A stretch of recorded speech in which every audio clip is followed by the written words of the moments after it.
So it's that time of year. I don't know about you, but I've been kicking around on this mortal plane for a few decades now, and a fair number of them have had their Novembers dominated by some attempt to finish a draft in or around November. And while I've never really participated in all the happy fun times over there at NaNoWriMo, and probably never will, especially, I don't hate the fact that November has always, to some degree, felt like the month for writing. I view all of winter as particularly geared for storytelling. Maybe it's the way we, as a species, tend to burrow inwards for the season, with shorter days and longer, darker nights, with stores of dried meat and preserved vegetables squirreled away as the snow mounds higher and higher, and the winds blow colder and colder, and all we have to pass the hours are the stories we tell each other. Winter feels like the storyteller's season, and November the month for writers. Like everyone who has ever sat down to write a story, I have also struggled not so much to write the thing as to finish it. Writing a story, unfortunately, doesn't have momentum of its own. In order to progress, it must be powered by some engine, and that engine is you, the writer.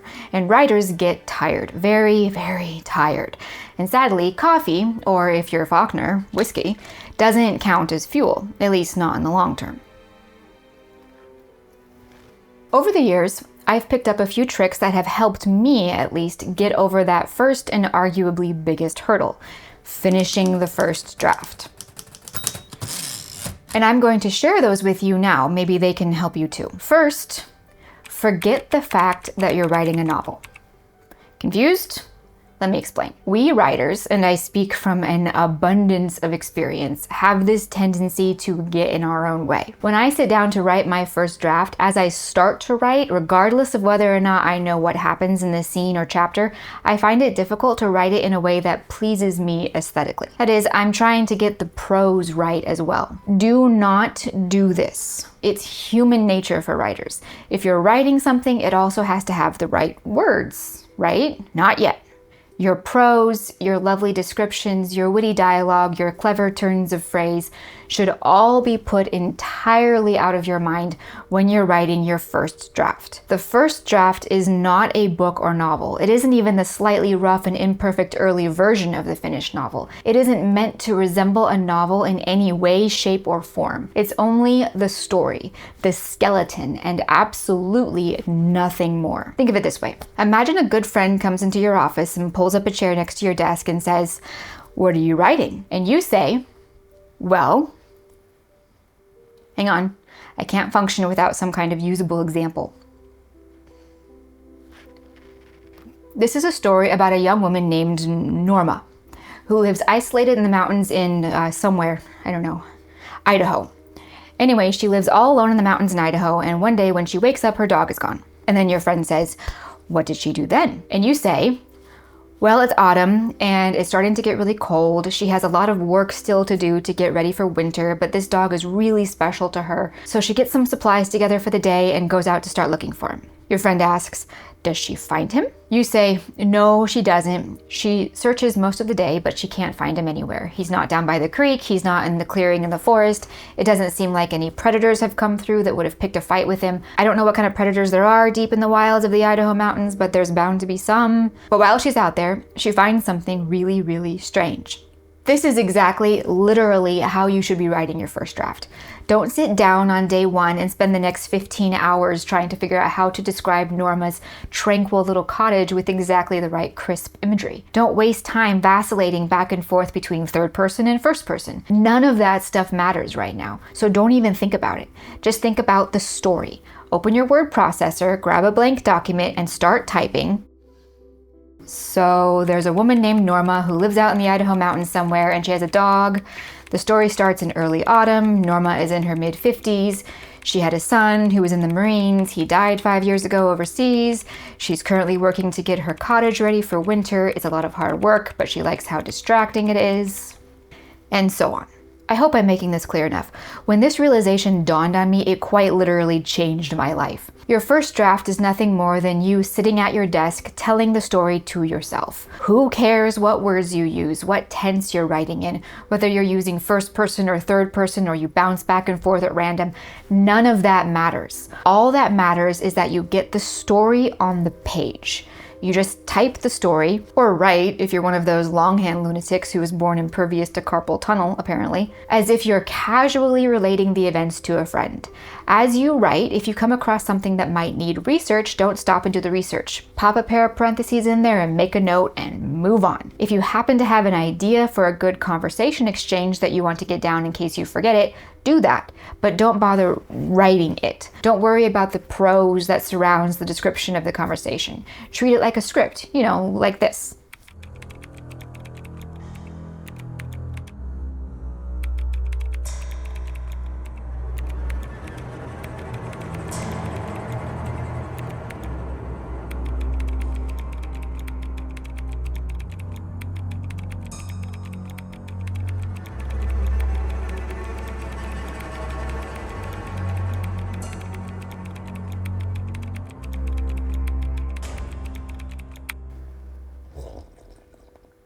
This last bit about notes for dialogue is nothing new. Even Dostoevsky in his notebooks for the brothers Karamazov can be seen to have done the same thing. The content at this point is what's important.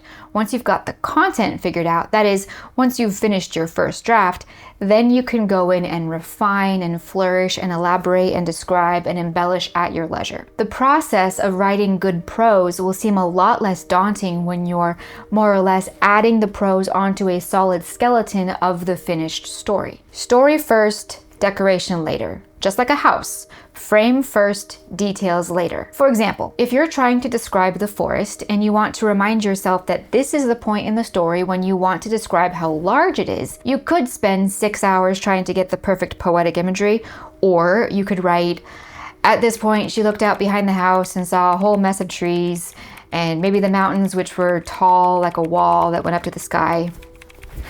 That's like objectively terrible, doesn't matter. The first draft is the loose sketch. It's the mess that prepares the way for the finished book. You're never going to get to the finished book phase without first slogging through the messy, ugly phase. One of the most surprising benefits of this first draft technique is that it lets you more or less completely avoid what I refer to as first draft dysmorphia. You know what I mean? I don't know, maybe you don't. Me personally, whenever I finish a first draft and I'm finally rereading from the beginning, it's just like, oh my god. I see we're mixing our metaphors now. It's more of a metaphor casserole, probably. I can't look at it. I can't look. Cannot possibly be this bad. Maybe it's not really that bad. Yeah, no, it's that bad. That's it. I can't write. I'm not a writer. I'm done. Of course, the reality is not that bad. No matter how much you hate the writing of your first draft, it's most likely not half as bad as you think it is. But that doesn't stop you from wanting to drop kick it into high Earth orbit. I'm speaking from experience here. Amazingly, the first time I finished a draft using this highly simplified, focused method, magically, there was no first draft dysmorphia. That's because I'd completely removed the prose aspect, so I could accurately assess the story without getting distracted by good or bad writing. More than that, I now had the whole story down on paper. I'd built this solid frame. Now I could make it beautiful. And the process felt less like a horrible and impossible undertaking and more tantalizing and fun. I was, no joke, excited to sit down and work on my second draft, because I wasn't seeing my first draft as something that was good or bad, but rather as exactly the right clay that could now become a novel. You're going to hear this next one a lot, and that's because it's true and it's a common mistake. Don't edit.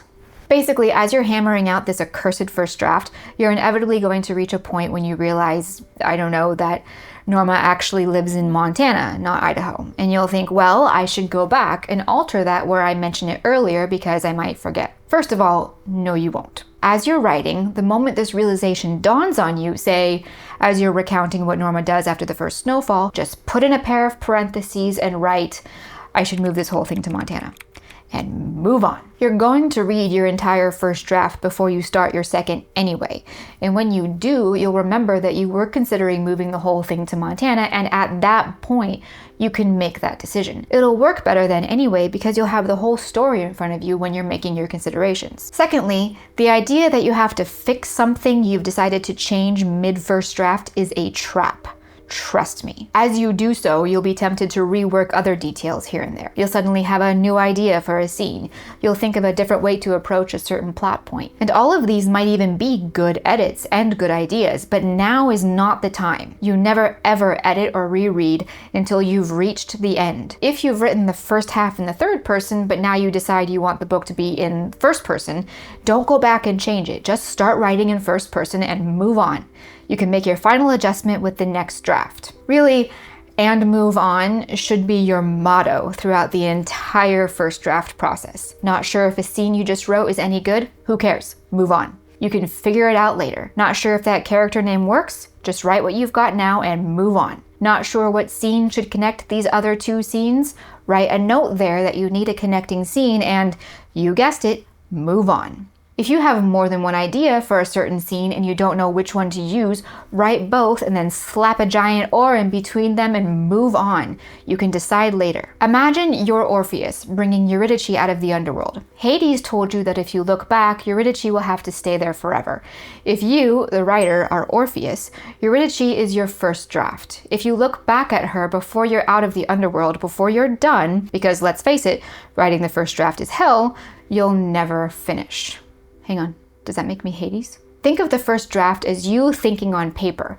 As you're writing and thoughts pop into your head, write them down and move on. This way you won't forget, and if it really is a good or usable idea, you can figure out how to implement it later. I've written passages that were no more than, these two guys hate each other and I'm not sure why, but in this scene they agree to work together. And then when I come back for the second draft, often I'll have already figured out the details of that dynamic, so now I know what to write there, how to take that rudimentary framework and make it into a chapter or scene. This last tip is a little odd, but hear me out. Don't tell anyone about it. Conventional wisdom suggests that if you tell people about your plan to write a book, it will motivate you to finish because you'll feel committed, in a sense. But the reality is probably the opposite. Think about it. You want to complete a novel for a variety of reasons, but in there somewhere is a motivating sense of personal pride and accomplishment at completing such a daunting task. Whenever someone asks you about yourself, you consider telling them about this genuinely impressive task you're undertaking, but you don't. You stop yourself. You tell yourself that you won't tell anyone about your book until it's finished and readable. The desire to experience that thrill of satisfaction when you tell someone what you've achieved will just grow and grow, and it won't go away. It will remain a constant motivator. But here's a fun fact for you. When we tell someone about our plans, our brains experience a mini version of the sense of pride and accomplishment we'd feel if we had actually completed the plan. The study I read referred to this as a premature sense of completeness. This tells our brain that we found a shortcut to that sensation. So we tell someone else about our plans or about our novel, and we get another hit. Do this enough times and the brain doesn't feel the same need to strive for that real sense of accomplishment we get if we actually carried out the plan or completed the novel. Studies suggest that the less we tell people about our novel, the more likely we are to finish writing it. I don't mean you have to keep it a secret that you're writing anything at all, although you can if you want. If you want to kind of build a mysterious aura while mind hacking yourself into getting the job done, and who doesn't want to be a little mysterious?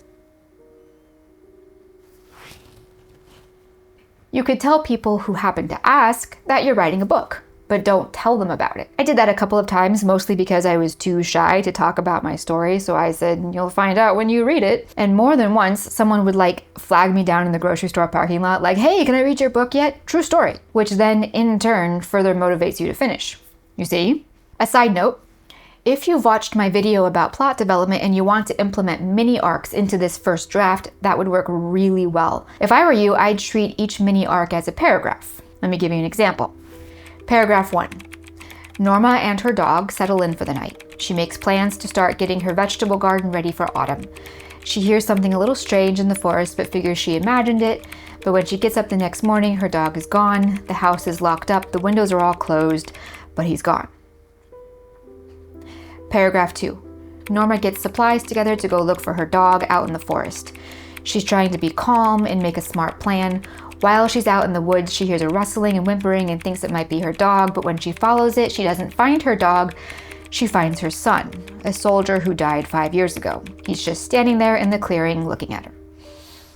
And so on. These are very loose beats, you could say, sketches of the arcs. I feel like I should also mention that you need to write out your character sheet or sheets before you tackle the first draft and keep them constantly next to you while you're writing. Whether or not you outline first is up to you and depends entirely on the best way you work. These tips help me a lot when it comes to actually finishing my first drafts. Hopefully they can help you too. I've tried to keep this video a little shorter because it's my favorite time of year for writing, so I'm trying to put aside as much personal time for my own projects as I can. That said, I do want to try using a poll to help me decide what topic should be next. So at the same time I upload this video, I'll be posting that poll. I'll leave it open for a little while so you guys can weigh in on what topic you'd like to talk about next, if you'd like. As always, thanks for watching and happy writing.